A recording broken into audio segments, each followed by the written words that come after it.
Hey, good evening. It's not just me. I know it's more than just me here. As you can see, Thomas might be a little distracted today.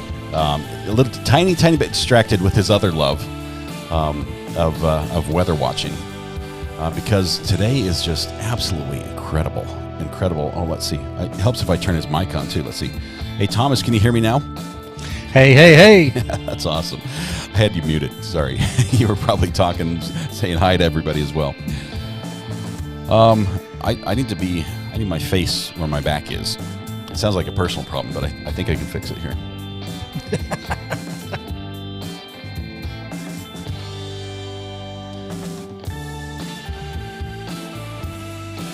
We've had a day.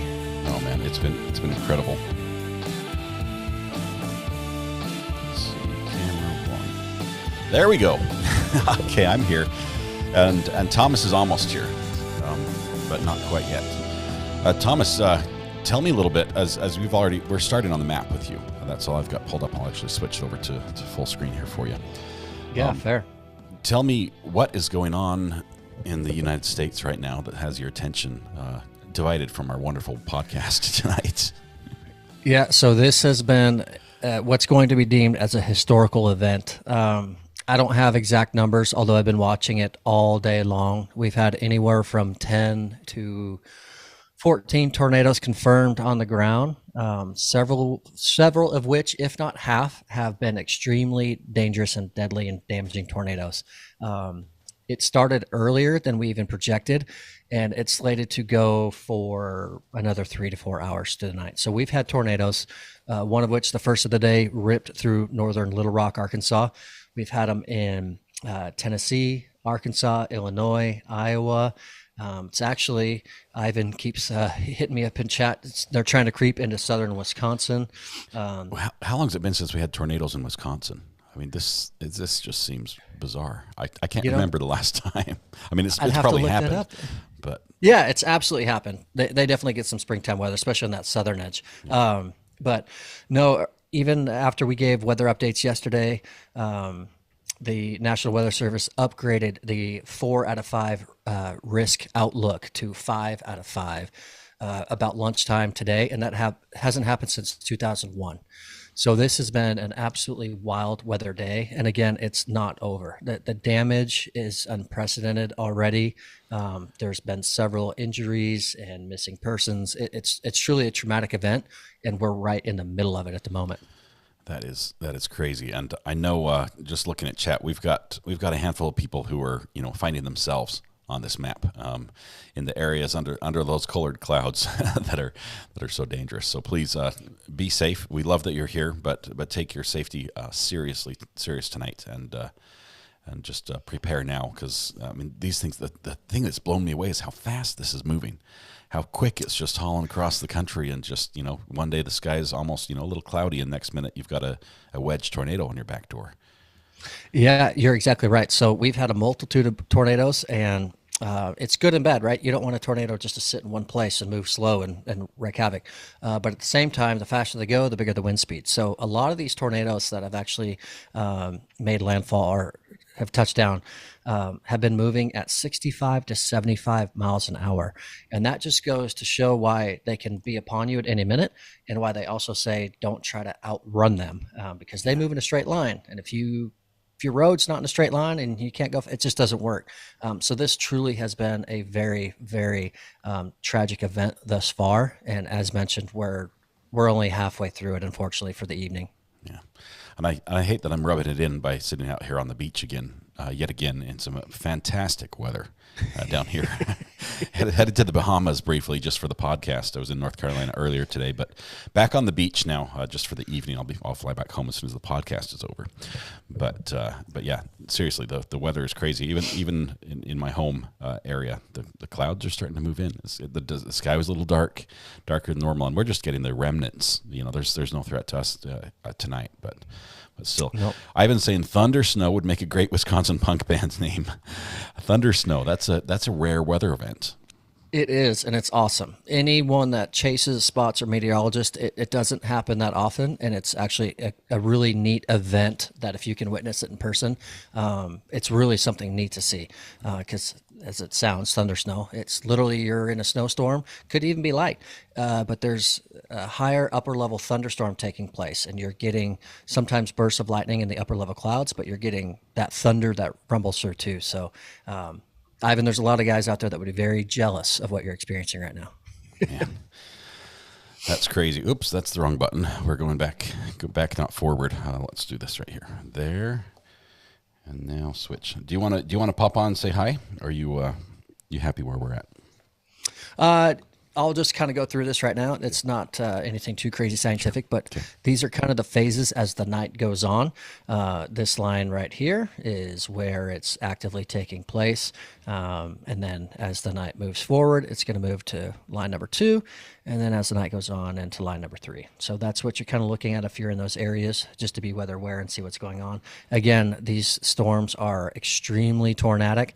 If not, kind of where we're looking at the moment, if these tornadoes up in here start to kind of die off, these thunderstorms are congealing, making kind of going to a linear mode. So people out this region are still going to see straight lined wind damage because these storms are going to congeal and get together and start moving out. So again, it's just a massive weather event that's covering so many people, and it's ice shacks on the Great Lake are going to be blown off the Great Lakes. That's what I'm thinking tonight.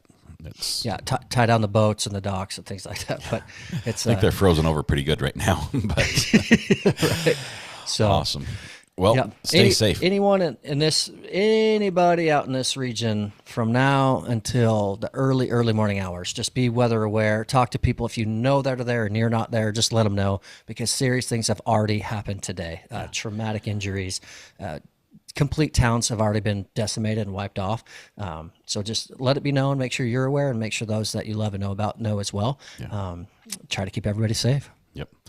Always good to take time to spread that message, even though if you're listening after the fact, this probably won't do you much good. But for the people that are, if it helps one person, that's what matters here. Absolutely. All right, let's go back to where were we? Right here. There we are. You might have to stop sharing to pop up on screen. That's right. There you are. There we go. Hey, sweet. I'm feeling big. Well, if you share yours, I can see you too. Oh, you know what the problem is? It's my fault. Hang on one second. I forgot to make you full screen, and so you're in a little tiny window. Nobody puts baby in a corner. Nobody. All right, that's all. We're all caught up. Now we're closer. Well, it's aside from the weather, it's been a pretty good week. Assuming our town wasn't blown off the map. But a good week for more than others. Mr. Recovery Addict hitting 10K subscribers this week. Yes, holy cow! Oh, thank you, everybody. It was. Did you ever imagine? No, I think you asked me, or maybe Matthew asked me. They're saying, a year ago, could you picture? I think it was you. Could you picture? Yeah. Could you picture doing this? Just chatting with 1,000 of your favorite friends, watching court. I'm like, no. A year ago, I was still hunting the classifieds, going, I don't know what I'm going to do, and the time is running out. The bank account's getting smaller. I don't know what's up. So a year ago, lots has happened in actually just 6 months, even. Yeah, and we skip over to what we thought was a low action, mellow trial, thinking, okay, the spike might plateau for a little bit, things will calm down. Yeah. But no, the attorneys just kept the spike going because of their circus acts, and people started coming back in, and so you hit it. It's bizarre. We've had a couple of those trials that seem to be sleepers at the start, and I thought of all of them, a civil case would be just like. It was basically just a filler. It's like we've got to talk about something, and I do want it to be a little step back, a little more relaxed, not so, we've had murder after murder, and I love a good murder trial. I'm not saying I don't, but sometimes you just need a reset, and we've had so many, just so many so close together. I thought, let's do something lighter, and we didn't. It got crazy. But good fun, and it definitely brought the crowds. I appreciate all the people that just made it fun for everyone who showed up, even if they were brand new and just hanging around for a day or two. But it was neat. I thought about this earlier today. It's kind of funny because you really started to grow. Well, you really started during Darrell Brooks, right? Yep. And then that's when he started getting traction. And the whole entertainment value, obviously outside of what you provide, but from that trial was the Daryl Brooks theatrics, right? Yep. But since then, all the theatrics have been brought to us by the attorneys. I mean, we had Harpootlian and Waters. Now we've got Owens and Sykes. It hasn't and been a couple judges too. Some of the judges have added some good value as well. Great point. But yeah, really, I like it that way. Attorneys, I think they can handle it if we poke some fun at them. Everybody knows there's a lot of attorney jokes out there. So they go into the profession knowing that they're going to be the rib, the butt of a few jokes, and so we like to have some fun with them, mostly because they get paid a lot of money to do what they do, and so that sort of makes it fair game. But when you're an attorney and you sign up for it, what's coming. It comes with the territory. Yep, it's awesome. Absolutely. But not just that, we've got some history on today, looking back of things that happened today. Unfortunately, today, next year they'll be like, this is the day that we had all the tornadoes. Okay, this is going to be a day in history. It's like 17 tornadoes at one time in the United States. That was a new record. That's going to be today. But looking back, there were some notable things occurred as well. The first one, which Ken Jennings would be super proud of us mentioning, is that Jeopardy aired for the first time. I guess Alex Trebek would be glad that we mentioned it because he was the one there when it first went live. 1964. 1964. First day of Jeopardy is tonight. And I've been missing questions ever since. It's funny growing up. I was forced to watch it with my dad. I remember pizza night with sardines. He'd get on his, and we'd had cheese or pepperoni, and we'd sit there and watch it. And the guy doesn't miss a question. And so our family all the time would say, "Hey, just go to the show." But he's a real introvert, right? So he says, "No, I'm not going on the show." I never heard the guy miss a question, ever. About the most random facts in the world. I don't understand how he knew what he knew. Made no sense. But wow. Yeah. Not so with me. I struggle just to figure out the rules about how to go, which one gets to go, and the money. The math is too much as well. The simple addition and subtraction. It's a challenge, that whole game. It's like advanced Trivial Pursuit type things. But the questions are just. Yeah, I've yet to get one right. So opposite end of the spectrum on that. The $100 questions I do better on, I found. Yeah, the low-hanging fruit. Yeah. I'll take anything for 100, Alex. Also today, the USA purchased Alaska from the Russians, which is notable because today, the U.S. basically told any Americans in Russia to get out. To get out. It's like get home, go, abort. We could not renegotiate that sale today with the way that things are going right now. No, tension's a little high. 49th state brought in right behind number 50 is Hawaii, right? Yeah. And I think they had no clue about the oil or the gold up there when they sold it. No idea. There's no way. If you did, you don't sell it, I would think. I'm not even sure if they knew about the Eskimos. There were Eskimos up there, right? And the moosin and the bears. They probably knew about the bears. So Alaska joins us, 1964. That's awesome. We've got birthdays on top of that. Whose birthday? So I'm a favorite. Might get some hate mail for it, or might get some more for it. But Celine Dion, born in 1968. 68. For some reason, I thought she was younger. Maybe it's the voice, sing like an angel, has perpetual youth. Is that? Probably so. Okay. Takes good care of herself. Celine Dion. Who else?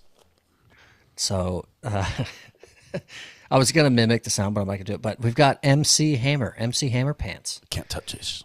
Boom, boom, boom, boom. Yes. Boom, boom, boom, boom. Can't touch. Yeah, exactly. Yep, I was going to do that. Got that. They were parachute pants, right? That he wore the big huge bag. It was tight at the waist and then sort of ballooned around the legs. It's like a clown outfit. But I mean, if you imagine like the clowns that have like one leg one color, one leg the other, it's the exact same thing. But he just had them all black. They were 100% parachute pants, and then later deemed MC Hammer pants by those that followed him later. Right? He created a fad because that was his MO. I think the trick is if you can't dance, wear baggy clothes.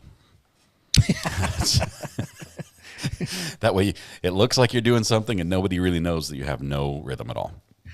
So MC Hammer. I just go, if you can't dance, just hop on a podcast. That's what I do.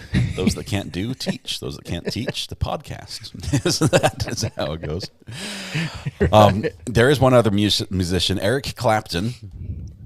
Let's see. Stairway to Heaven? Stairway to Heaven, yes. That's him, right? Well, I'm thinking that's the Would You Know My Name If I Saw You in Heaven, that one. Oh, yeah. Stairway to Heaven, I'm thinking like Led Zeppelin. Oh, I'm going to get torched for that. Eric Clapton. What else did he sing? He sang something about the way you look tonight, something like that, right? Was that him? Uh-oh. Nusky's not happy. Tears in Heaven. Stairway to Heaven is Led Zeppelin, says Red Pen. Yes, you're Tears in Heaven. They're light you up on that one. Let's see. Well if I Saw You in Heaven. Let's see. I was halfway there with both of them. Wrestling pants. They're back in style, says Jojo Peter. I still own a pair of those, says India Artworks. Apparently those pants are still a thing. My brother had some, and I was jealous when I was a kid. I was too small to wear his clothes at that time, but he wore the parachute pants. And when MC Hammer was big. MC Hammer's a priest now, I think. That's a big shift of from one to the other, music to the clergy. That is a shift. Dang it, says Mo, older than Celine. Can't touch this. We need some more songs. Who else does a harem pants? Harem pants. I have a harem shirt. No, I have a poet shirt. It's one of those big baggy shirts. It's like the parachute pants, but it goes actually with my kilt. So when I wear the kilt, I wear the baggy shirt. It's got like a lace up, it's like a shoelace close at the chest thing. You're on your own on this one.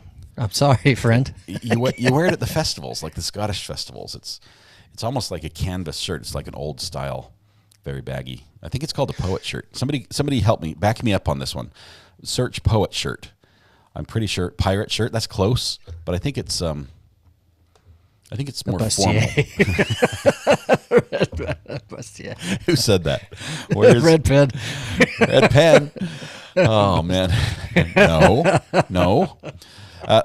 Planner Newbie Pro. It's a poet shirt, right? Are we talking about that? It's not a muscle shirt. I didn't say who said the muscle shirt. Or did I see that somewhere else? Maybe I just read. Oh, that was an MC Hammer comment.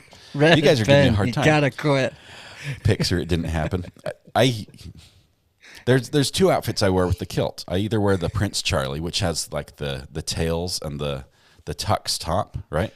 It's a full tux, and then you've got the high shoes, the socks that come up to the knees. You tuck the knife in the sock of the knees. You got your sporran. You got your ghillie brogues for your shoes that lace up on the back and forth and tie around your ankles and everything. And then when you don't want to be all dressed up, you wear the poet shirt. Not a poot shirt, Sunshine Sunflowers, a poet shirt. Yes, no ruffle. No, you're thinking like Scarlet Pimpernel, Shirley. It's not Scott Scarlet Pimpernel. It's more like, I'd say pirate is probably closer. I'll go with pirate. Man, you guys are brutal.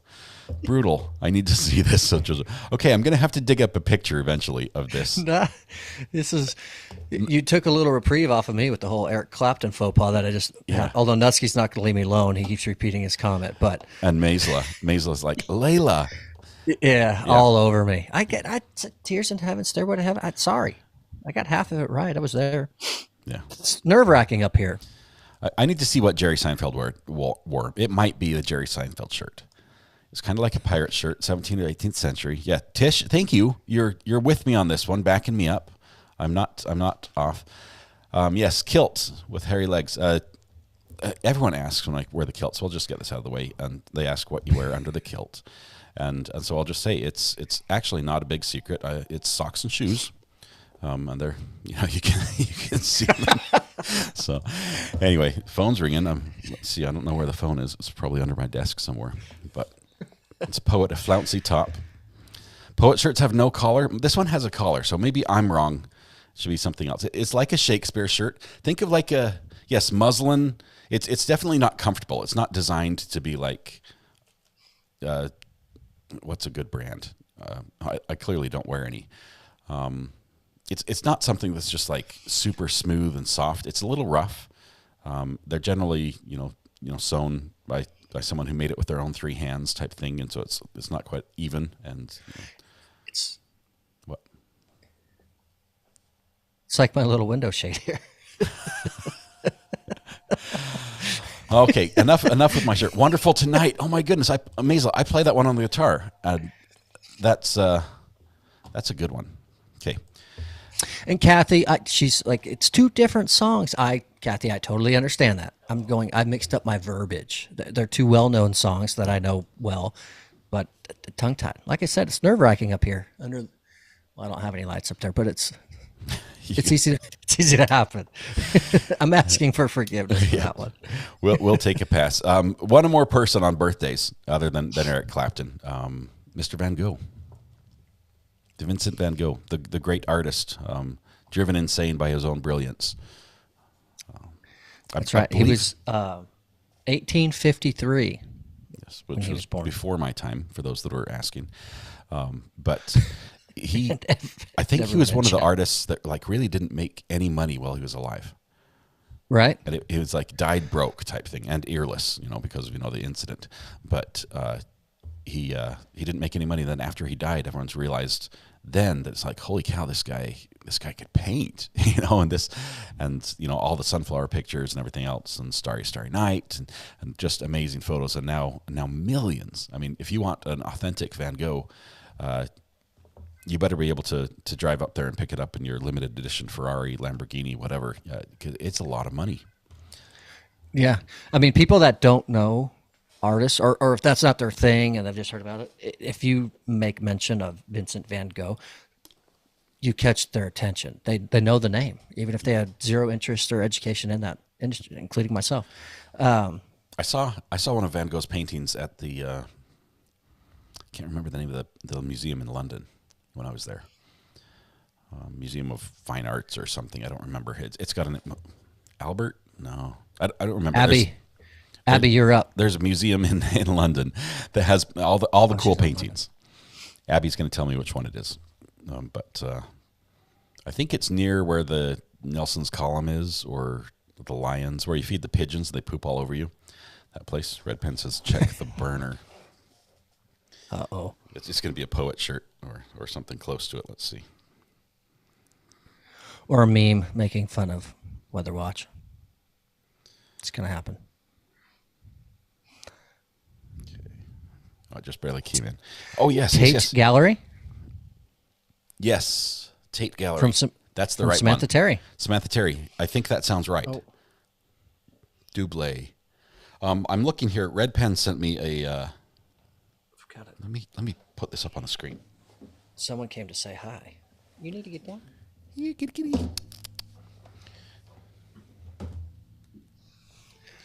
Okay, give me just a minute. Don't send me anything to the burner phone right now, or your phone number just might appear on screen. Hold on. That's the one drawback of trying to put the phone on the screen. Let me show you the poet shirt. And I didn't know they were so cheap. I thought they were like pretty cool. So let's see. You'll see it. This one right here. How about that? There we go. Men's Scottish Jacobite ghillie kilt Highland shirt long sleeve lace up. This is like meta tags where you just dump all the words into your title, because this is not what it's called. Solo Times Men's Scottish Jacobite ghillie kilt Highland shirt long sleeve lace up medieval Renaissance pirate costume is what I wear. That's pretty much it. But this one looks like it was made by a tailor and not by someone who stitched it in a hurricane under a wagon. No. But yeah, so that's it. That's what I wear right there. That's the one. From your recent orders. Red Pen, thank you very much. That is a poet shirt. That's what I call it. It says pirate. I know it says pirate, so pirates wore poet shirts is what I'm thinking. Is it the National Gallery? It was in London, wherever it was, and it was by the lions, because we climbed on the lions, and I guess you're not supposed to do that. You learn all sorts of things when you're in foreign countries. But I didn't know this, but it's illegal to feed the pigeons in London anywhere but like right there. They have like a special permit to feed the pigeons at that feed the birds tuppence a bag place, where you can buy food and the pigeons will come and they'll crap all over your arms, and then you get your picture taken, and that's pretty much it. I don't know what the big deal is about that, because those things are nasty, dirty, filthy birds. They're like rats with wings, right? Is that what they are in? I forget what Disney movies calls them, rats with wings. Yeah, it's the same way in some U.S. cities. It's illegal to feed the pigeons and birds in areas for that same reason. It's all spread of disease, right? They want to knock off. They don't want to. Basically, if multiple people feed day after day, they just congregate, and so now there they are. So I mean, I get it, and they make a mess. They're aggressive too. If they see that you have like, they don't wait till you have like the cup of bird food. They're so well trained. If they hear you reaching into your pocket, they know you've got money in there, and they'll start targeting you right then. They're just like, here he comes, gather up. And then as soon as you got the food, it's just they fly in your face. They're flapping their wings and everything, trying to get you to drop it on the ground. Yep. Mean, nasty birds. Yeah. Adam Nusky wants me to wear the shirt for the next week's podcast. The whole kilt. It's a great call. India. I've told this to some people. The problem with kilts is I bought mine, and actually it was what I wore at my wedding reception. Big mistake. Big mistake. Everyone went through the line, and my wife was wearing just an amazing, beautiful dress, and they said, that kilt is amazing. Oh my goodness, tell me about it. And I told them all about it, and then they're like, oh, and hi Mrs. R.A. And they went, yeah, no. On wedding reception, it's Mrs. R.A.'s day. Okay, that is not the day to upstage her with your better dress or more. I learned my lesson. Luckily, she stuck with me. But I do not recommend doing that. Maybe you can wear it for some pictures, but don't wear it to the reception. Not a thing. Anyway, I was going to tell you, I can't wear it because kilts, like pairs of pants, shrink over time. And mostly around the waist. The length stays the same, but the waist is not as large as it used to be. So wearing it now would be like it'd be like hopping out of the shower with a too small towel, like a dish towel instead of like a beach towel. It doesn't go around as much as it should. So that's why you always got to do the laundry on time. Yep. So you don't end up with a dish towel or the shrunken kilt. Honestly, Thomas, tell me, you've got a shirt like this, right? You've got like a poet shirt. You've got something. You go to a Renaissance festival. You dress up the part. Maybe it's just for Halloween. If I wear the poet shirt, do you have something that's sort of like equal or similar that you could wear? Yeah, I absolutely have something in my closet. You're going to throw me under the bus. Oh, man. I know we're podcast partners, but you're flying solo on this one for right now. But I can do a quick screen grab of that Amazon ad you showed. Photoshop your head over it. Right. Yeah. Just in time for me to jump on screen and notice that you're not wearing some similar outfit. Right. Ola says, my uncle upstaged at the weddings too with the kilt. It was awesome. It was fun. I did not realize, I was oblivious until my wife informed me that probably was not the best thing to do. And I'm still sorry to this very day. Oh, let's see. Who says that? Catching my first live. Who was that? Jackie Jacks. Welcome. Good to have you here. This is fun. Glad you can join us. Time to buy a new kilt. I think, Debbie, there's probably another remedy that my doctor would recommend that involves exercise that could also remedy the problem, which is probably what I should do instead. But kilts are expensive. They cost a lot. I paid for my kilt, fun story, paid for my kilt with insurance money from a car crash. I feel like this is pretend now. No. I was going to get married. I think this is how it happened. I might be wrong here, because now that I'm thinking about it, I think the crash happened afterwards. I think I just lied to everyone. That's what I did. I'm pretty sure, because the more I think about it, the more this didn't happen in the order. I don't know where I got the money to pay for the kilt, because I was. It's on record now. No, I was working like 40 hours overtime a week when I paid for the kilt, because it cost like $1,000-something bucks just for the kilt. It was ridiculously expensive. It was made in Scotland, in Edinburgh. We had it shipped over. The sporan is made out of a material that the customs is not like sent into the U.S. for some reason, and for some reason my sporn got sent to a relative in Norway and then got shipped over with a customs slip that said it was a hat, and then it arrived here, and now I have the sporn. But you can't order them like this. And if I tell you what it's made out of, I'm going to get canceled. It's that bad. You're going to at least get added. Yes. Anyway, I've got a beautiful sporn that looks like rabbit fur, but is not rabbit fur. But you didn't have to win the lottery to buy it. No, that would be nice. The North lottery. Carolina lottery, by chance? We do have a lottery in North Carolina. I drive to the billboards, and the number keeps going up. I guess nobody's playing or nobody's winning, because it's been up to like 300 million something. I don't know. Well, somebody's playing it. Do you ever play it? I don't play. That probably means I can't win if I don't play. But yeah, I've never. I look at the odds. Here, let me tell you this. It's funny you should ask this. Completely unplanned. I've got some junk mail here, right? So, spring inventory reduction tent event is what it says, and on the back it's got this. The green screen's going to make everything disappear. Yep, it makes it go away. Oh, yeah. So it's got all the prizes I can win, right? It's like, you can win a pile of cash and a Walmart gift card and a big screen TV and all this stuff. And then it says you scratch off the number and you win something. When I look at these, I always look at the odds down at the bottom. And it's like, odds are, 1 in 27,000. Because by law, they have to give out the prize, at least one of the prizes for each one. But they don't. It costs money to mail these things, to print them and to mail them. And your odds of winning one of these stupid car dealership promotion ads is so much higher than winning the lottery that I will often go to a car dealership just to pick up the, I don't know what it is, $2 bill that they give you for walking in. I don't need the $2 bill. That's not going to make or break me, right? But I want to go just for the principle that I'm going to collect my prize because they have to give it to me. And no, I'm not going to buy a car. I'm not in the market, but I'll go because the odds are that somebody has to win, and why not me, right? That's true. So I heard the best analogy from a comedian. Mm-hmm. About the lottery, specifically in the U.S. I think it's the Mega Millions, okay. And it's the one in however many million chances. And he broke it down and said, "All right, so let's play a game.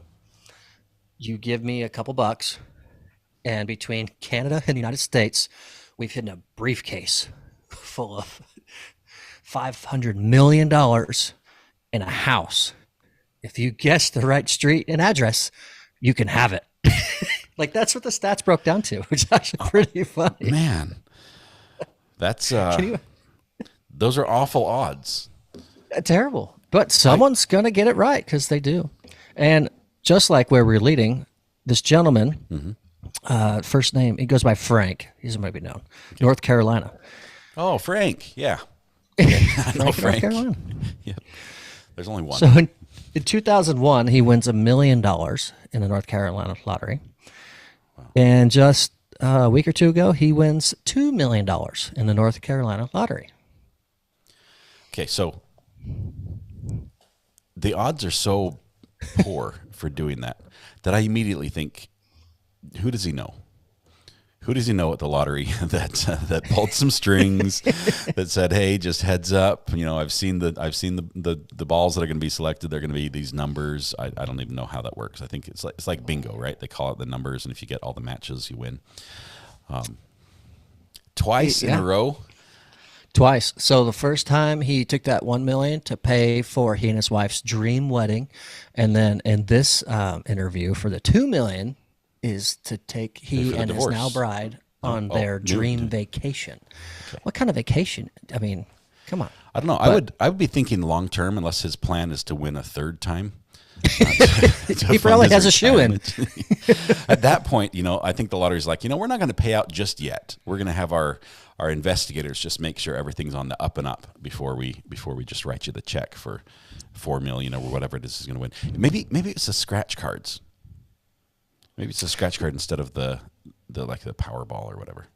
So I don't know the first victory, but the second one I know was a scratch off. that he won the $2 million on. Because scratch cards, that's also a numbers game. If you buy all the scratch cards, you'll win the prizes. You end up spending more than you would win because that's how they make their money. But I did some research into this. Sorry, we're talking about we're gambling all day here, but I did some research into this, and there's actually a science behind buying the scratch cards and which ones you buy, because by law in some states they have to post which prizes have been claimed for certain games. And so, they have like a whole rack of different games. And I don't understand how to even scratch them off. I'm worried that if I bought one, I would scratch off the wrong thing and invalidate my card, or something like that. But you can find out which prizes have not been claimed and then do the math on the statistics, and your odds get much better at a certain point. And there's some YouTube guys that do this and sort of do a little better than breaking even. Using that math and the science and planning very carefully and following a pattern of what scratch cards they buy. There's a movie on this, and I'm pretty sure it's based on a true story. The guy does the math, and he found a loophole in the rules of it, and so he learned if you bought this many, you'd win. So he got his friends involved to buy in, and he was winning and winning and winning and winning before he finally got caught. And I'm pretty sure it was based off a true story. I wish... maybe someone in chat has seen this and knows the name, but it was incredible. Man. Shirley says, last time I was in North Carolina, there was an earthquake here. There aren't very many here. So you probably should buy a lottery ticket if that happens every time you come to North Carolina, because your odds are good there. Right. If you buy 10, you'll win at least one of them. But you'll win enough to buy one more, right? And then lose that one after you scratch it. That's what I do every time. Let's see. CG says, yeah, it's a true story. I thought it was. I wish I remembered the name. It was really, really good. Jerry and Marge Go Large. There's a movie about true couple who won, Jerry and Marge Selby. That might be probably not that one, but it's a lottery winning movie. Well, it could be because Jay Reno in chat is saying that as well, echoing the same name. So that could be the one. Okay. Might have to try it. It was well done. Yeah. I don't recommend any sort of gambling as a plan for your retirement.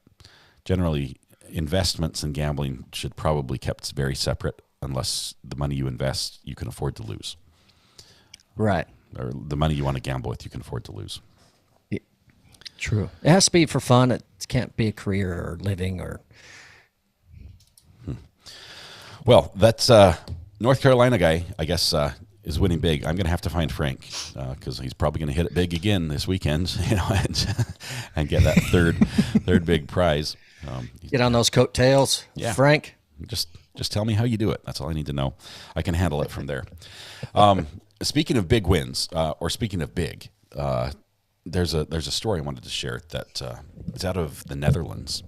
That I saw this and it just blew me away. They've made a new kind of meatball. And it's woolly mammoth meatball. Oh. We're talking like the furry elephants from the Ice Age. Yeah. Yeah. You can So now how get a did meatball made out of woolly mammoth. And now I can see the wheels in your head turning. You're like, didn't they go extinct? Yes, they did. They used the DNA, and then just like they make the miracle mystery meat, grow it in a lab thing, they grew the meat in a lab and then are now making woolly mammoth meatballs. They don't even sound good. I bet they've got like fur in them. That's where my mind goes. I picture a coconut. It's kind of what I envision. Yeah, but apparently in the Netherlands, they're thinking, hey, this is I think it was done more of like an art project to make people think about what's possible than actually, hey, we've got this new idea for a product. You'll see it in your supermarket soon. Because I just don't think there's the demand. I don't think you'll find a demand for woolly mammoth. A couple people will buy it, but that's... According to chat, there is zero demand right now. Grossed out manufactured meat. Oh, no. I saw that lab-grown meat. Yeah, it's gross. Worse than the pickled eggs, I think. I thought I even read something on that, and where it said the scientists behind the project are even too apprehensive to even Nobody try, wants to try their it. creation. They had a picture where it's like sealed in like a bell chamber, like a vacuum chamber, because it's like they're only going to make one, I think, and it was a big, huge, like it was like 2-3 pounds of meat. It was So a giant. terrible. It was a mammoth meatball, is what it was. It was huge. But yeah, now I want some spaghetti, but no meatballs. Hold the No. meatballs today. That'll be all right. No one's doing meatballs this whole weekend at the very least. Yeah. I can't. That's All right. good. We got to blow past that one because Okay. that's just, we can't. Yeah, In fact, so I apologize for even mentioning it. that was worse than some of the stuff we've tried on this show. And all he did is read it. Michelle Johnson says, "Scott, I'm eating turkey meatballs and spaghetti. Those meatballs sound awful." I'm sorry, Michelle. I'm sure your meal is wonderful. I hate to have tainted it even by association while you're eating it. Enjoy your meal. We won't mention it again. So that ties into which I hoped it, or I wished it would have been, but it's not. That was reality. Tomorrow, April 1st, April Fools. April Fools. Yes. So I was hoping woolly mammoth meatballs would be April Fool's joke, but it's real. But we've got, in honor of April Fool's being tomorrow, we've got some it's not funny April Fools. Like, these are things you shouldn't do. These are advice from random people, some surveys of, hey, if you're going to have fun tomorrow with your loved ones or friends, just try to avoid these, right? Okay. So I didn't memorize all of them. There's some I need to skip over to keep it somewhat friendly. But so one definitely Please do. is, Please. is don't do the whole pregnancy thing. It's just not cool. Oh, no. It's there's two sides of that, right? You're going to really freak someone out, or you're going to overexcite someone and it not be true. There's just no win really in that one. There are right? some things you should not joke about, and that's one of them. That's one of them. That's real. We've got Deanna Carruthers says, why not? It's just, oh, come on. Yeah, I don't know. I'm Like, just saying. should I return my fake ultrasound picture? Yes, you probably should. You can buy fake pregnancy tests that default to the yes. Did you know that? It's no matter what, it comes out as a positive. It's not. That is so mean. That is, I can't believe it. I get it, and I get where that has a place for certain, some couples too that would work, right? It'd be pretty good, but You've really got to know your audience there. And obviously, the wider that net gets cast, the more problematic it becomes. Because if you post this on your Facebook page or Instagram or something like that, and then suddenly you've got people sending you gifts and stuff, and then you're like, well, really, I'm not, type of thing. You're like, but then it gets really awkward really fast. Yeah, or could you imagine dropping off a couple next time you're invited to your friend's barbecue, with, like him and his wife, and you stick a couple in the bathroom? That's terrible. We're going down the wrong path. Yep. Tricking your kids with a gift of any kind. You give them the whole, here's an Xbox or PS2, but it's just a box. I didn't know this was a bad idea because now I have a confession. I didn't know you were going to go here. I have a confession. Apple, when they sell their iPads, they come in this white box. It's very sort of iconic. The size, the color, it's very distinct, right? It's a experience to unwrap an Apple product, and they design it that way. Yeah. I gave my kid an iPad using an old box, and inside was a medical supply for covering a wound in this region of the face, and it says right on it, iPad, and it fit perfectly in the depressed area of that. And so I shrink wrap it up. It's all ready to go. It was a little bit light, but I hand it to him and opened up. I got you an iPad, and he's not happy. He still doesn't talk to me. No, he didn't think it was very funny. But No, that's terrible. Mary Murphy's, she's on my side. She says, I've done that.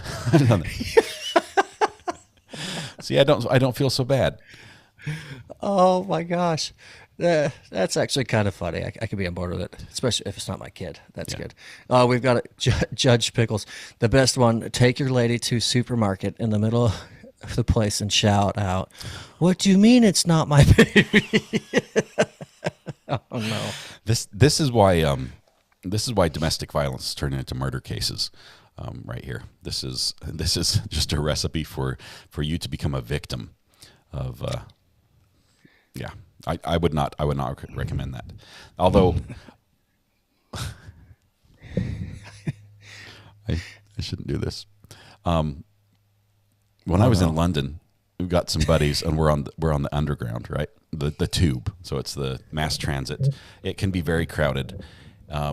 We had this sort of running prank where when you're on the underground and it's crowded, you try to make the other person laugh or be embarrassed by having a very, I guess, less appropriate conversation about maybe a condition they're trying to recover from, or how the doctor, has the doctor told you, has that cleared up for you, type thing. And we would have a very open conversation so it was very similar to the supermarket type thing, but not quite with the the not my baby part. But so I'm sort of guilty there as well. So I'm like 2 for 3 right now as the not do things. I'm worried. How many are on this list? I'm going to keep going and see how many of these you can hit out of the park. This might be like a list of shame for me. Yeah. One is doing the fake breakup. That the odds of it ending well they're not always funny, and they talk about even though it's all said and done over, it leaves like a scar for days to come for the other one. Of wondering, like, why would you do that? Is there a real one coming? No story here. I have no story here. I cannot even remember. I mean, my dating history, as far as being seriously dating anyone before I dated my wife, it's a small book. There are very few pages in there. And I don't even remember the day I broke up with anyone. I mean, I remember, a bad breakup with, the fights and throwing stuff. I wasn't fighting, but I had stuff thrown at me where I found out that the person, after we said, it just isn't going to work. It just isn't right. And she went and like threw everything, all my hobbies I liked, like fishing. She went out and she had bought like a fishing tube to go, a float tube to go fishing. And apparently she never liked fishing. She was just pretending and things like that. And she's like throwing all the stuff she bought at me. I'm like, look, I had no idea. Even to that moment, that was the first time I didn't know she liked fishing. But I can't see trying to break up on a April Fool's and not wanting to, because that is like grounds for then breaking up. Because she can then turn around and say, you know what, you're right. You thought it was a joke, but I'm deadly serious, and this is over. I need a bingo. You're literally breaking someone's heart for fun. Yeah, not cool on that one. I would say that's not cool. I mean, I'm fine with teasing my kid with a fake iPad, but this crosses the line. Yeah, breaking someone's heart, that's not good. That one's not good. So and then we've got I'm 2 for 2. Yeah, 50% so far. Okay. So don't gift or set up people with fake winning lottery tickets. Some people will do a pre-record and then set it up or do anything. They say don't do that one. Not cool, because the euphoria someone gets of, oh my gosh, I'm now mentally set forever, and then you have to tell them, no, it's a joke. And the fall from that is just catastrophic, they say. It's terrible. And what happens if they're like, yay, I'm rich, I'm going to blow my savings account on champagne or whatever, and then you're like, oh, really, you're not. And now you're out of money as well. Yeah, like if you don't tell them on time and they bolt out the door. Yeah. Okay, so that's like, that's no. not good either. No story there. So I'm in the positive category. I have fewer losses than wins, or fewer wins than losses. I'm not sure which one it is, but I think I'm better than 50%. Is that the last one on the list? You're not as guilty as you once were. Yes, so that's good. Thank you. And then we've got, no matter how close you are with your team or your employees and your staff, don't fake fire people within your organization. You might have someone that's real close and you do that to them. They say, again, you don't know what they're going through in their personal lives or financially in their situations, and you drag someone in and you kind of fake fire them and think it's funny. There's a lawsuit. Yeah. There's a lawsuit. Yep. That's also a no-go area. I have an experience there, though, where I was the employee. Oh, no. Yeah. Okay. imagine this. I worked at a fast food restaurant that started with Mook and ended with Donald's. I'm not going to tell you which one, but it was early on in my career. One of my first jobs after the greenhouse. It was my next job. Well, after the greenhouse and the pooper scooper and the parade, then I was at McDonald's.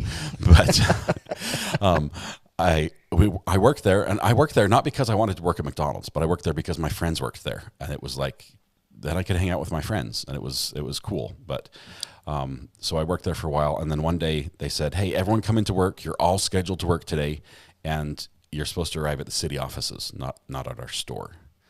I'm like, this is like the weirdest thing ever, okay? Because McDonald's, they shut down McDonald's for the day. We all went to the city offices, and the boss got and he's like, "Hey, thanks everyone for coming here. I've got great news. You're all fired. But at the same time, we'd like to hire you back under this new company." And the way he did it, opened the door for Utah law, which that's where it was. And I told you, as a kid, I started studying the law. Well, guess what? If you get fired, there are certain things you're entitled to, and one of them is your paycheck within a certain number of hours. Okay, like 72 hours. And so once you get fired, you give him written writing that you would like your paycheck immediately. And there's a penalty that accrues daily when they don't issue the check. Well, they hadn't got the checks ready. And so I went home immediately. First of all, I refused the offer to get rehired because I'm like, that you don't just treat people like that, right? So I went home. I had studied the law. I learned about that law that night, and I went back the next day and to the store and gave my notice to the manager. He's like, "Nah, whatever. Checks come in 2 weeks." I'm like, "Well, I need you to acknowledge that you've received this because this legally puts you on the hook." And so he's like, "Yeah, I've got it," and he signed it and everything. And I said, "You might want to call the owner." Because this could cost you a couple $1,000s. Bam. And then like the third day, like the last day they had to give it to me, I went down to get my check, and they're like, no. And he called the owner, and the owner's like, "Get out the checkbook and write him a check. Give him the check."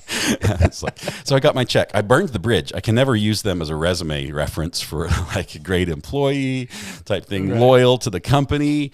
Nope. But they treated me wrong. They fired me when they shouldn't. Got him. Yep. Sorry, I'm talking too much. We're gonna be here all night. Is there anything else on the list? No, you came out scot-free. Scot-free. That's all we got for do not do on April Fools. Note to self, says a lot. Never anger Scott. There are so few times that I get angry. I mean, that one time at McDonald's, my trees.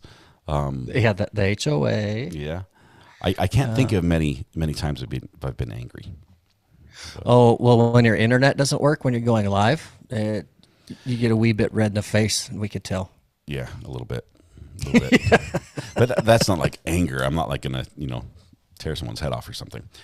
All right. If we had a hot mic, I bet you couldn't dispute that.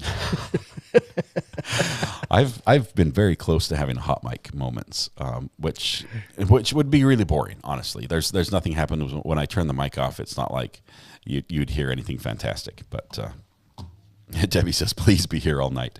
No, we've got people that have stayed up till like 3 o'clock in the morning. I'm not pointing fingers at anyone, but but people who've stayed up till early in the morning, who need their beauty rest. We have. I saw a comment that plays perfectly into what's coming next, and it was I can't find it. Lisa Wilmot mentioned something about sounds or sound bites can trigger people or something like that. This is perfect transition, Lisa. It's like you have a copy of our rundown for the show tonight. We actually wanted just before the show. I haven't even thought of mine yet, so I'm going to go completely off the top of my head. We decided to for our top 3, we were going to list our favorite sounds. So thanks, Lisa, for setting us up for this segment. That's perfect transition. Segue. Yeah. So because I've confessed I don't have anything in my head I have to start thinking right now. So I need you to go first while I think. Okay.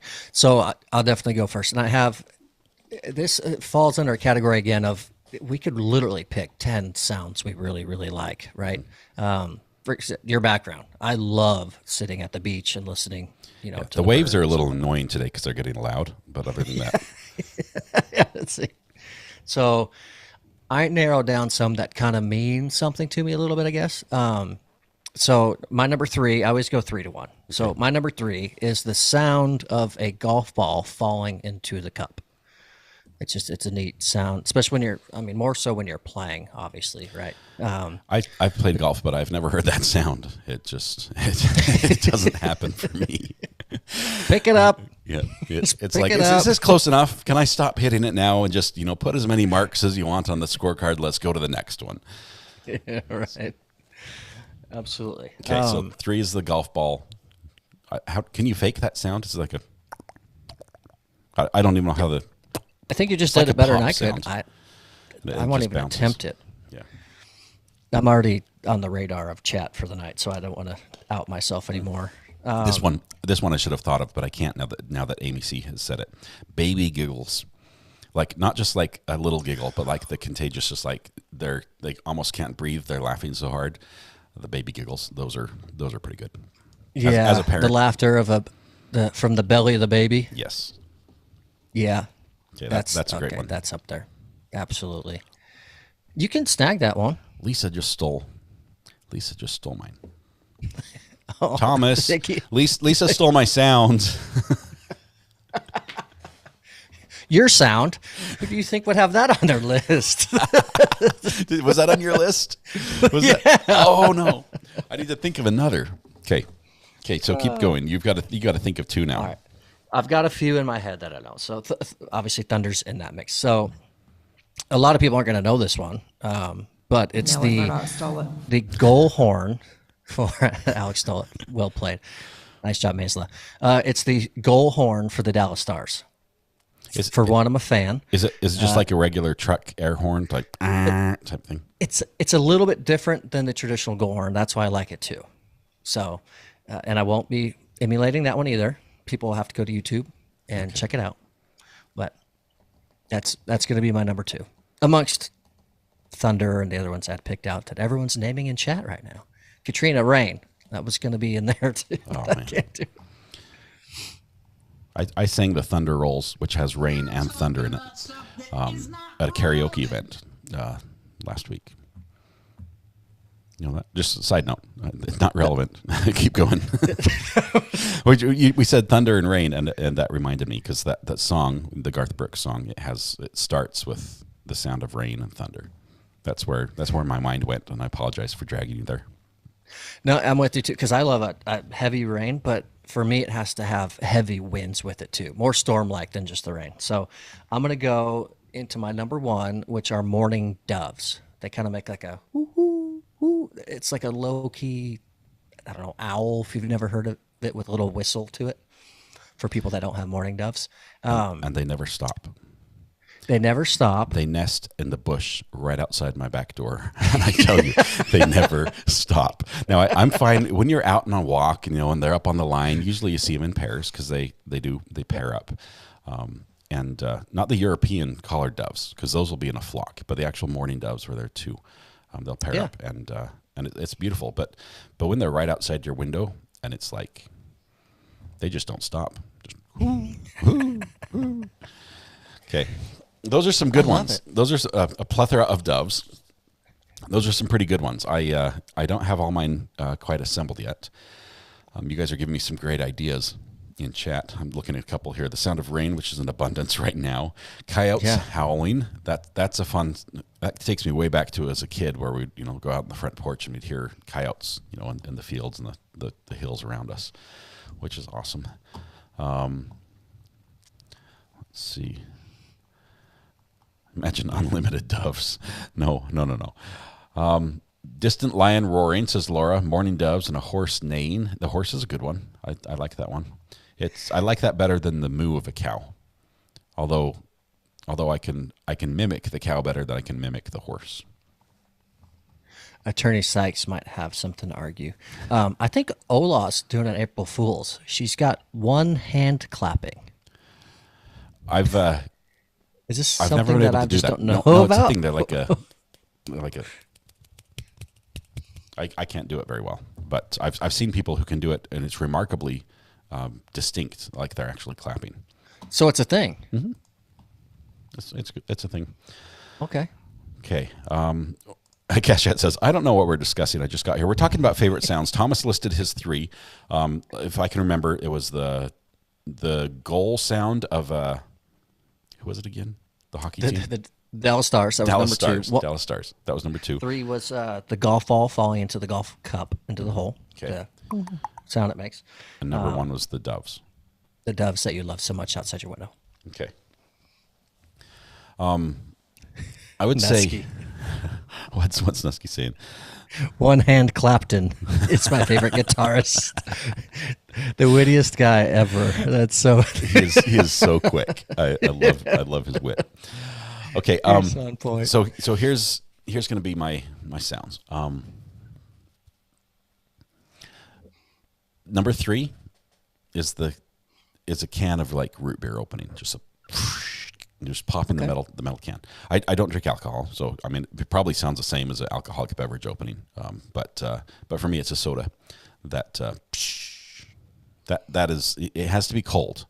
A hot can does not sound the same. I will tell you that. It has to be refrigerated, and it just sounds crisper and clean. So that's going to be my number 3. Number 2 is a sound that probably only a few of you have heard, and it's an implosion.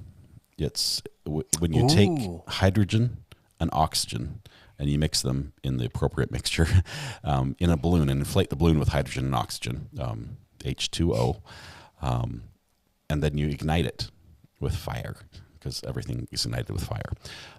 It implodes. It looks like an explosion because there's a ball of fire, but it actually shrinks. And the sound is very unique, and it's also very loud. And I love that one. We had a high school science teacher who had a hydrogen assembly where he would do all these physics tricks using hydrogen balloons and fire in the school. So we had like the fire department like on standby in the building, but they'd like fire model rockets through tires that had a hydrogen balloon that was rolling down a ramp, and they had all calculated the point to fire the rocket to make it pierce the balloon and then ignite it. And at the very end, they had like a whole wall full of balloons that a guy with like a fire suit, a Nomex fire suit, and a torch ignited to like the Star Spangled Banner or something. It was incredible. It like sucked the dust and the light fixtures off the ceiling, all the implosions, and I think most of us have hearing loss as a result. But it was really fun. So that's my number 2. Number 1. I know my number 1. That's it. This sound has grown on me. Honestly, I don't know. It was cool to begin with, but now I don't know what I would do without it. Honestly. Well, because it's when everyone gets so excited. It's everyone's at home, either on their phone or their desktop. In the chat says, "Here we go. Let's get seat." Yep. So everyone's saying I get seat. it. Yep. No, that would be my number 1. Good sounds. Let's see. I want to see what everyone else has for their sound. Bacon frying Mary Kay. That is a fabulous one. That love is that. good. Let's see. You said So glad to catch a light. soda. I miss you guys. Red heart wrapped in bandaged face, blowing a kiss, waving hand with light skin tone. That would be my number 4 favorite sound is the robot voice reading AJ's super chat with all the emojis. AJ, it is so awesome to have you here. We have missed you terribly. Hopefully your new job is going great. Honestly, it's not the same without you here. It's not. AJ, your commentary and your friendliness in the chat, you're definitely missed. So happy you could join. That's awesome. Thank you very much. Appreciate that. Popcorn popping, that's a great one. Coffee brewing, that's a very distinct sound. Let's see. Do you see any others that really stand out to you? What about a good solid high five? I'm not a big fan of that. Because it hurts my It hands. hurts. Yeah. We actually, You're gonna say I was just on Sunday. There was a guy who was like, he was going around and they were trying to do like you cup your hands just right when you do the high five and it makes like a pop noise instead of just the smack. It hurts. I guess I have delicate hands or something. But so I'm not a huge fan of that. But Did you know the cheat code to you and your friend performing the perfect high five every time? no, I didn't know there was one. I thought it was just trial and error. No, when you raise your hands, I look at your elbow, and you look at my elbow, and that's all you stare at when you go for the high five. You can't miss. Try it with the kiddos afterwards. Okay, you put up your hand. Let's give this a go. Camera goes flying everywhere. Just whack. I didn't know that. So it's almost like your peripheral vision will guide you home. It's when you focus on the target that you miss. It's the mechanical move. You just elbow to elbow. Yeah. I thought it was a joke too. I've tried it. Can't miss. Yeah, I'm gonna call my boys in when we're done. And I'm gonna be. You have to. That. People in chat, you got to try it. Whistling wind when you're wrapped in a blanket. That's a good one. Like the robot voice saying, "Smiling pile of poo." That is also a great one. 3D printer printed a circle, rain in the trees and thunder, says Jim Bob. Native American flute music. That's some good stuff. That's cool. The sound of a plane taking off and I'm in my seat, especially if you're headed to somewhere cool. If it's a work trip, it's not as cool a sound, but if you're headed somewhere for a vacation, that's pretty nice. The fake punch sound in movies. Addams Family finger clicks. Like that. Oh, yeah. Da-na-na-na. Baby giggles, crackling fire, sound of a dragster. Oh, that's wow. Those three. I wouldn't have never picked the third one for you, Amy. But that is those alcohol fueled dragsters are something else. And Eddie comes in with the finale, pure silence. Man, and Dilly just giving an update here. I realize, let's talk about crackling fire. In Oklahoma, there are 70 hotspots on satellite with more than 35 fires reported. Imagine this is lightning caused, is what they're having. This is a storm and the winds whip through. But that's not the fire that's as good. Yeah, that's odd because there's not much for storms in Oklahoma for today. There was a little bit as of yesterday, but I guess unless they came from yesterday's storms and whatnot. That's crazy. RA pouring water. Pop rocks in my mouth. I've always wondered, AJ, if other people can hear pop rocks the same way you can hear them. No, definitely different, right? Because you get reverberations through the cheek, jawbones, and whatnot that assist in your hearing. So does that mean other people can't hear me chew? Because I can hear myself chew, right? And I'm always self-conscious about that. I'm like, I don't know. I know how loud it is for me, but I don't want to be like, well, it's just muted, right? And do you chew with your mouth open or your mouth closed? Closed. I wasn't raised in a barn, Thomas. Come on. Well, it's just got to be sure. I've got friends that do the whole eat like a horse thing. So. But no, it's definitely louder for yourself. Yeah. When we'd be on bus trips between hockey games and traveling towns, whoever fell asleep first with their head back and their mouth open, we always had pop rocks on hand. And you just sprinkle some right in the open mouth, and it was a lot of fun. That's funny. Debbie says the sounds of silence. Debbie, honestly, no joke, I miss that. I remember the day when I discovered I had tinnitus, and I would never hear silence again. It's now I have constant ringing, and I've even gone through to find the exact frequency I hear in each ear, because I hear two, one in one ear and one in the other. And wow. And it's frustrating because I love going camping and just being out in nature and just having it almost completely silent. And now I've got this in both ears. So misspent youth, but it's neat. But I do miss the silence. Motorcycle pipes, vroom. Tish, those are good. Especially Tish, I know you can relate to this. Motorcycle pipes revving under an overpass as you go under. Vroom, just get that, just the reverberation. Yep, I'm on board with that one. Absolutely. Okay, let's see. I think I'm supposed to go next. Where are we at? Yep, I think it's Speaking of sounds, this is a sound you never want to hear. What? What was that? Sound we never want to hear is going to be what's coming up next. Yes. I think you're next. You never ever want to hear your bungee cord go snap. Twang. Yeah. Whatever. I don't even know what sound that would be.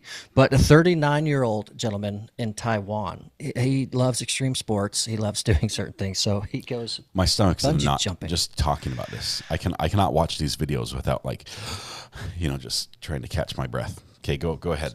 So there's pictures, and he's done it before. He's excited, and it's over this river. Off he goes, And he said he closed his eyes, and next thing he knows, what he felt like, he passed out for a few seconds, but he wakes up and he's just surrounded by water. And so he immediately starts swimming, but he talks about for those that aren't the best of swimmers, you have harnesses around your ankles. Yeah, you're still... You're basically handcuffed at your ankles.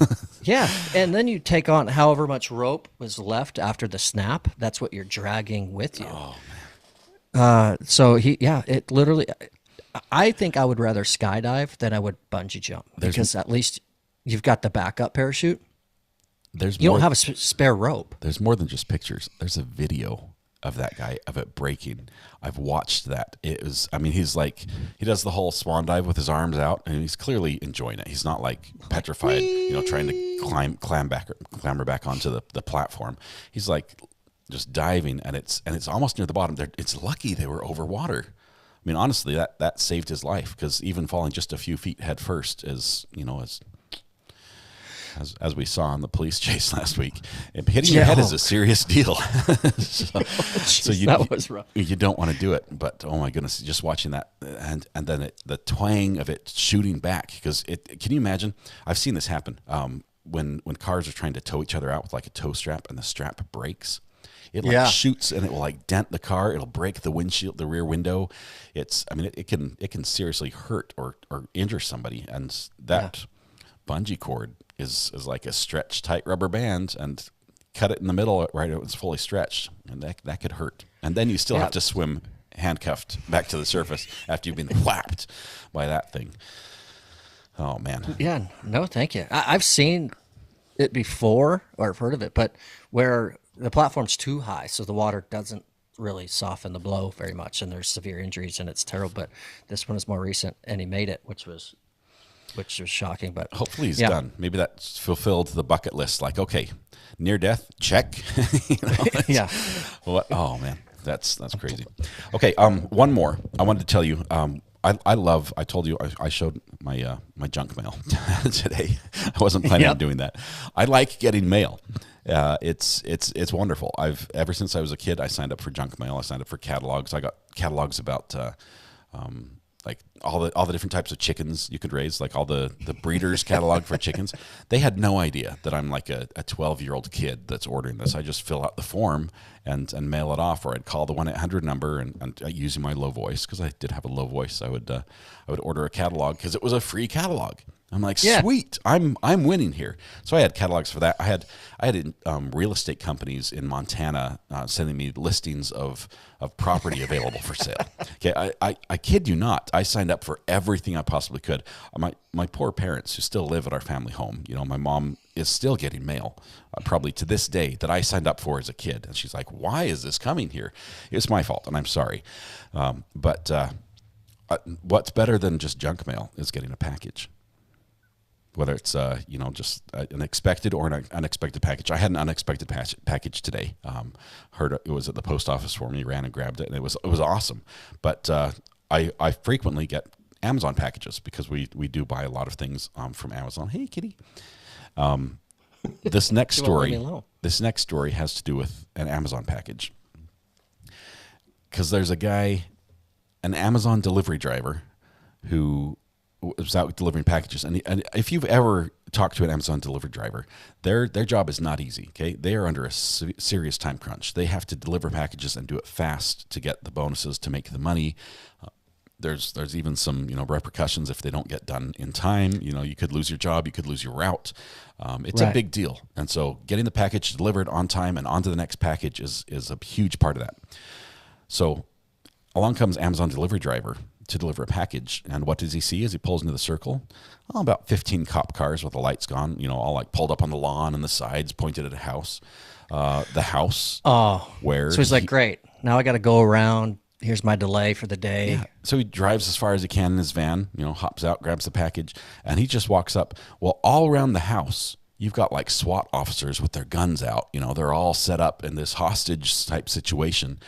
And he's like, I'm just going to do a quick delivery. Sorry, guys. He gets almost all the way up to the house before the cops are like, stop. Don't do it. Don't do it.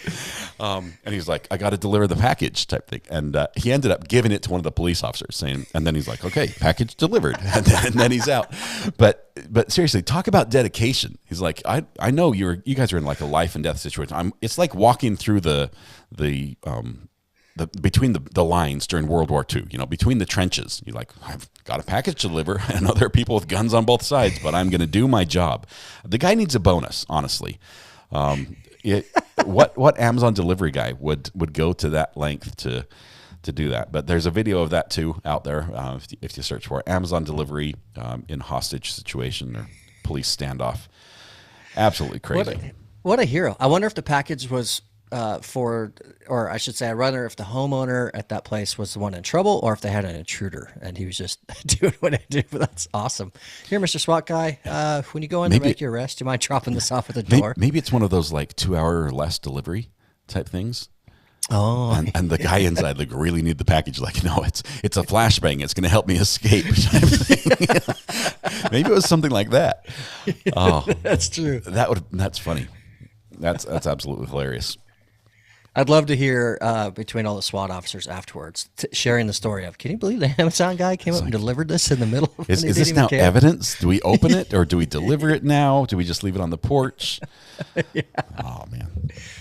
Well, that's funny because that goes towards, it could lead us into overrated, underrated. And that one makes me almost want to change my underrated to Amazon delivery drivers. I tell you, they go above and beyond. Yeah. But no, I already pre-picked mine. So as everyone in chat knows, we like to pick something that we think is overrated and underrated based on our own experiences. We understand a lot of you have similar products or services that you love at standby or you don't like. So I'm going to go with underrated for me is going to be smart watches. And I kind of have an actual reason for it. So I had a friend and a colleague who, when these kind of became the thing and came available, he got one. I think his wife got it for his birthday. Well, every conversation and communication we ever had, we'd be face to face and he'd go like this. Uh-huh. Yeah. Oh, what? Yeah. Uh-huh. All the time, all throughout the day. And we worked together too. So it was nonstop. And it was the most annoying thing in the entire world. So I swore for years I would never have one of these things. And I'm one that my phone has been on silent for years. You don't know what the ringtone sounds like, right? No idea. I refuse to have it ring and buzz and all that. Well, I did decide. I was gifted this one for Christmas, I think, a few years back. I decided I love it because I'm walking through the store. My phone stays in my pocket. I get a buzz from this, and I can look if it's from someone important or someone that needs something important. Then I can get out my phone and address it. If it's spam or a buddy talking about, football from 3 days ago, I can continue with my shopping and get back to it later. I don't even have to touch my phone. My weather apps connect to it, so I get updates and alerts there. So of course I'm going to be a fan of that. It's just, I think I say they're underrated because I used to hate them and refuse to ever have one. And now that I do, I absolutely love it. I agree. I love my smartwatch. I use 100% of my battery every day. Not because it's an old. I think it's like the second generation Apple Watch or something. It's got the heart. It's the first generation that has like the 2-lead heart monitor scan thing. Yeah. It actually diagnosed a heart condition I had that the doctors were not able to diagnose. So it's a good thing. But I have so many notifications on it that it's buzzing so much that the battery just is like, I'm done, 12 hours, it's charge me up, this is it. And I rarely use it to actually talk on the phone, even though I don't have the cell version. It has to be next to my phone, but I rarely use it to do that. But, I will say the big drawback is it thinks I get my standing hours every day. It's like, congratulations, you met your stand goal. And you guys know I don't meet my stand goal every day, but I meet it because I'll sit there and put my hands down to my side and lean back a little bit. And it's like, congratulations, you stood for 10 minutes this hour or whatever it is. So it's not quite as accurate as I'd like it to be, because it tells me that I'm doing better health-wise than I am. It tells me I've done all sorts of walking as well when I haven't done any. So maybe I need the newer model that has the better sensors. But I do love the smartwatch. My kids will love it, because when we're bored somewhere, they're like, there are games on there. I don't know how they got there, but you can play little asteroids shooter games or something with just the 2 buttons. But, True. I actually have a confession too. I had my trip to Houston, what was that, 2 weeks ago, something like that. So I was live streaming you during my drive, had my phone clipped in during my drive watching. And then I could hit my watch and go to my messages when people are saying stuff. And then I could so I could continue my conversation if someone needed something during my drive. And I didn't have to close you out and go to my text. I could just keep your live stream up the whole day. So another benefit to the smartwatch. They're good. Lisa says I'm a Rolex kind of gal. You're out of my price range, Lisa. I can't go with the Rolex. That's out of budget. That's a lot of money. Have you ever watched the? There's like YouTubers that swap watches. They're like the watch shops. Man, yes. I love those. YouTube is amazing. And going back to like April Fool's jokes, one of the best April Fool's jokes ever is when YouTube said that basically that the whole platform was just an effort to find the best video, and they'd found it, and they're now going to close it down. And that YouTube had the best video found, and thank you for the participation, and we're going to shut it down now. That was right. That was a good one. I like that April Fool's joke. Anyway, love the YouTubers that swap the watches and know how to look at it and know if it's fake or not. Because apparently there's a lot of fake watches out there. It's crazy what they know. Okay, so it's time for me to do overrated and underrated, and I don't have my underrated yet, and so I'm racking my brain for the perfect. I've got it. Okay, I'm good. Okay. Overrated first. Overrated. I'm going to say the narrow speed bumps. They're the worst. They're damaging. No.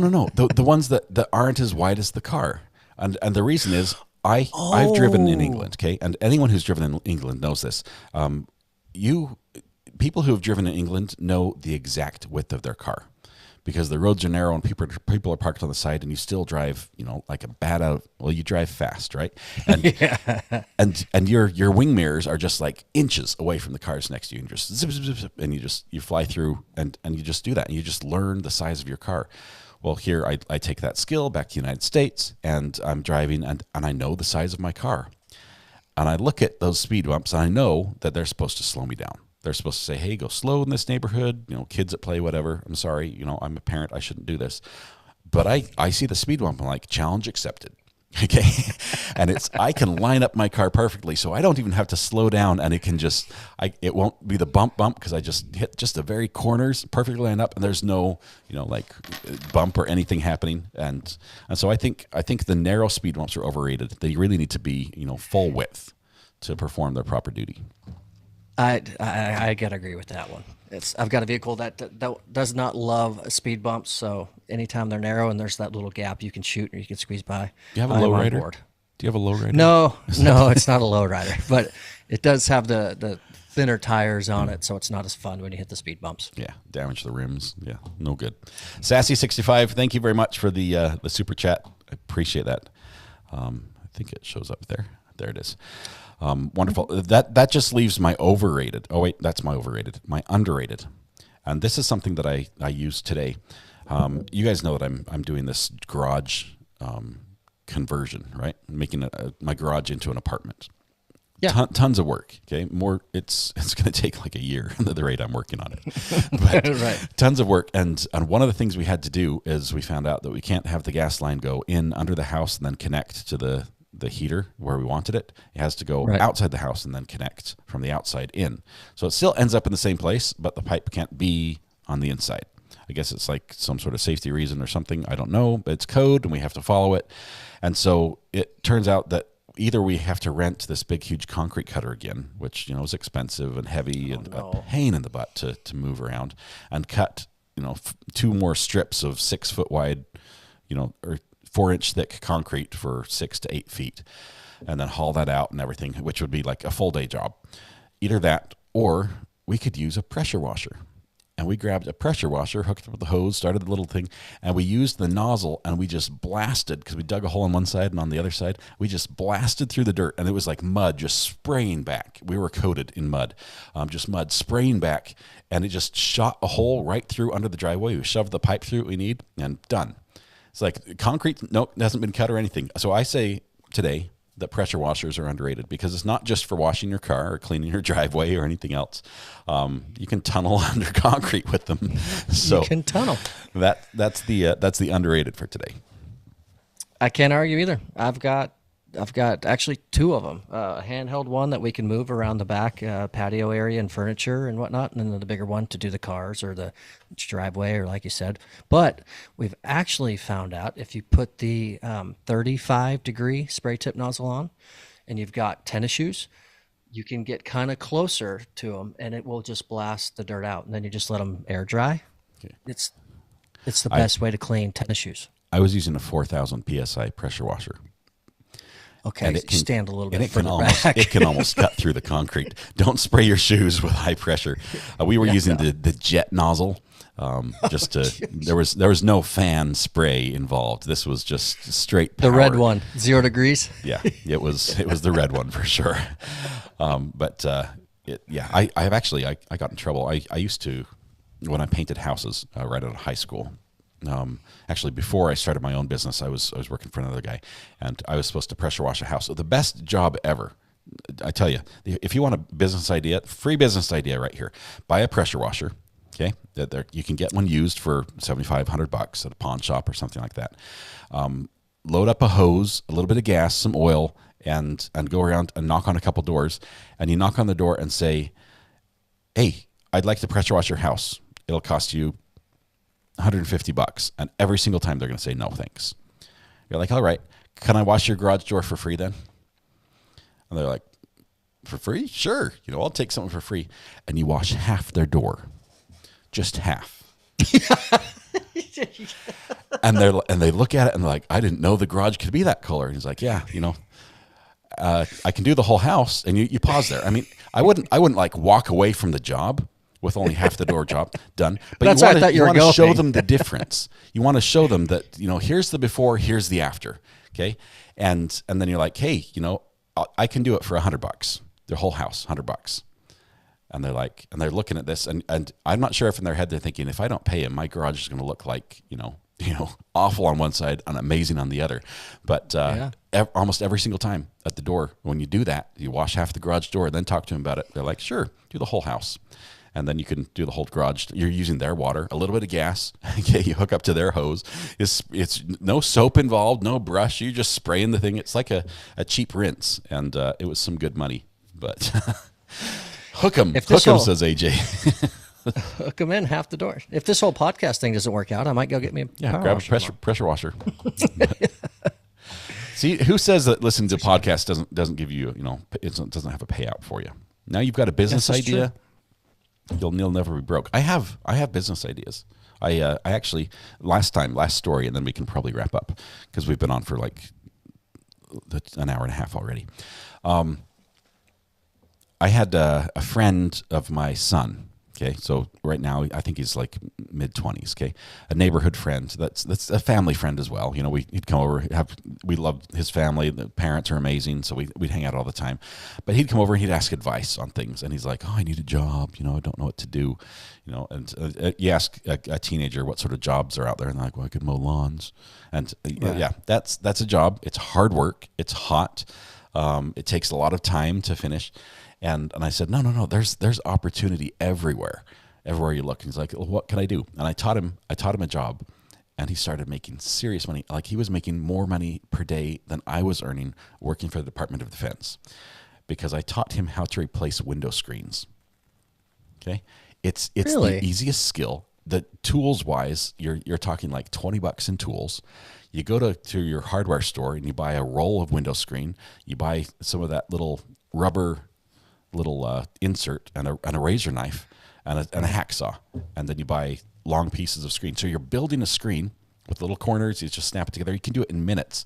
And they said, and you don't have to just like send out mailers or anything. You can just drive around and see people who are missing a screen. And you knock on the door and it's like, hey, you have a problem with the bugs? You know, bugs getting in through your windows type thing. Do you want a new screen? I can build one for you. $35, $40 type thing. And they're like, yeah. And can you do all my house? I want it to match type thing. And he's building it, and it takes no time whatsoever. And he's like, yeah, I've got 12 houses. You know, I knocked on this door, and she's like, yeah, I've got all these homes. I need all my rentals done. And he started making serious money, replacing window screens. And so he's now he runs his own company, doing that and painting and things like that. That's brilliant. That reminds me of the kid. We've got a local kid here who does the. He's got a moped and some rattle cans and some stencils. It says, "Hey, I'll touch up the address on your curb for you." And he threw in, you know, some of the local sports teams, right? The Dallas Stars hockey team, the Cowboys, Texas Rangers, and for an extra $10, I'll throw on their logo right next to your number, and you know, cost them what 20 cents in paint to do that, and. So he scoots up and down a couple times a year, touches up everyone's thing, makes a killing doing it. My boys did a similar thing, but we hung out game day flags. So we grew up in an area where there were basically two schools. You know, you were rooted for one school or the other, and so they'd go around and pass out these cards and say, we'll put up flags in your yard, your team flag on game day. And so it'll be out on the street. And so they went and they bought all these cheap knockoff flags, and none of the, you know, branded hologram NCAA approved stuff. It was some cheap China knockoff that they used. Right. But they bought all these flags and used PVC pipes and just had all the flags. And then when it was game day, you'd go around in the morning, hit a little rebar post in the ground, slide the PVC down on top of it, and the flag was out for game day. And then you go run around the afternoon and pick it up, and they'd charge some good money to do that. Send your son to me, says Debbie. What was the copyright? No, I missed that. I don't know. I missed the comment. It was Amy.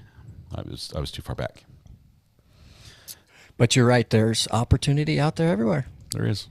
There's something for everyone to pick up. You know what? There's an opportunity right now to do. What's that? Get some sleep.